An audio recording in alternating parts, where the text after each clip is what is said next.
आज हम भारत के एक ऐसे अनोखे द्वीप की कहानी जानेंगे जिसे खुद प्रकृति ने ब्रह्मांड की पहली ध्वनि यानी ओम का आकार दिया है। जी हाँ, हम बात कर रहे हैं पवित्र स्थल ओंकारेश्वर ज्योतिर्लिंग मंदिर की। जरा सोचिए, एक नदी के बीचों बीच एक द्वीप और उसका आकार हूबहू ओम जैसा हो। ये कोई कल्पना नहीं है, ये सच है। भारत में एक ऐसी ही पवित्र और रहस्यमयी जगह मौजूद है। तो इस अद्भुत जगह का नाम है ओंकारेश्वर। ये मध्य प्रदेश में है, जहाँ मां नर्मदा इस द्वीप के चारों ओर से बहती हैं और उसे अपना दिव्य ओम आकार देती हैं।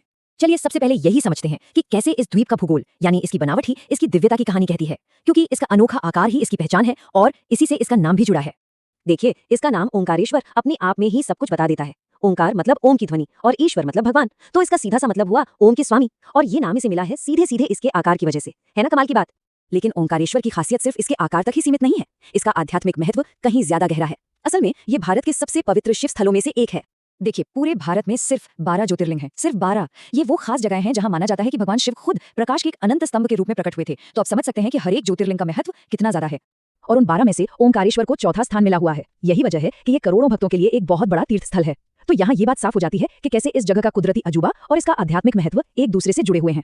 अच्छा, हर पवित्र जगह की तरह ओंकारेश्वर की नींव भी कुछ प्राचीन कथाओं पर रखी है। तो चलिए अब उन कहानियों को जानते हैं जो इस जगह को इतनी दिव्यता देती हैं।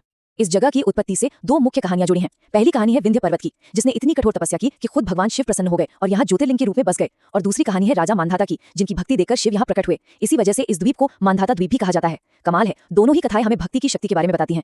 तो अब आते हैं ओंकारेश्वर की उस सबसे सबसे अनोखी खासियत पर, जो इसे बाकी सभी ज्योतिर्लिंगों से बिल्कुल अलग बनाती है। ये सवाल ही अपने आप में बड़ा हैरान करने वाला है ना, कि एक ज्योतिर्लिंग लेकिन दो अलग अलग मंदिरों में। आखिर ऐसा कैसे हो सकता है? चलिए इस रहस्य को समझते हैं। तो होता यह है कि यहाँ की मान्यता के अनुसार ज्योतिर्लिंग असल में दो हिस्सों में बटा हुआ है। इसका पहला स्वरूप, जिसे ओंकारेश्वर कहते हैं, वो द्वीप पर बने मुख्य मंदिर में है, और इसका दूसरा स्वरूप ममलेश्वर, वो नदी के उस पार दक्षिणी तट पर बने मंदिर में है। इसीलिए कहा जाता है कि तीर्थ यात्रा तभी पूरी होती है जब भक्त एक ही ज्योतिर्लिंग के इन दोनों स्वरूपों के दर्शन करते हैं। सच में ये दिव्यता का एक बहुत ही अद्भुत और अनूठा रूप है।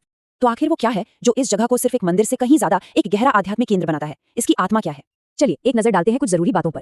यह पवित्र जगह मध्य प्रदेश में नर्मदा और कपिला नदियों के संगम पर है। यहाँ ओंकारेश्वर और ममलेश्वर दोनों ही रूपों में शिव की पूजा होती है, और महाशिवरात्रि और श्रावण के महीने में तो यहाँ की दिव्यता देखते ही बनती है। देखिए, इस जगह की असली आत्मा तीन चीजों में बसती है। पहली, नर्मदा नदी, जिसे सिर्फ एक नदी नहीं बल्कि एक जीती जागती देवी माना जाता है। दूसरी, ओम की गूंज, जिसे कहते हैं कि यह ब्रह्मांड की पहली ध्वनि है। तो जब एक जीवित देवी और ब्रह्मांड की पहली ध्वनि का संगम होता है, तो ओंकारेश्वर ध्यान और साधना के लिए एक असाधारण रूप से शक्तिशाली केंद्र बन जाता है। और यहाँ की जो स्थानीय मान्यता है, वो इस पूरी यात्रा के सार को बहुत खूबसूरती से बयां करती है। ये सिर्फ एक घूमने फिरने की यात्रा नहीं है, ये एक आध्यात्मिक खोज है। नर्मदा में स्नान करना पापों से शुद्धि का प्रतीक है, और दोनों मंदिरों में दर्शन करना मोक्ष और भगवान शिव के पूरे आशीर्वाद का रास्ता खोलता है। तो आखिर में सवाल यही है, क्या दुनिया में कोई और ऐसी जगह हो सकती है जहां भूगोल खुद ओम बनकर दिव्यता को दिखाता हो, जहां प्राचीन कथाएं आज भी आस्था को जिंदा रखती हों, और जहां ब्रह्मांड की पहली ध्वनि हवा में गूंजती महसूस हो? सच कहें तो ओंकारेश्वर प्रकृति, आस्था और ध्वनि का एक बेजोड़ संगम है।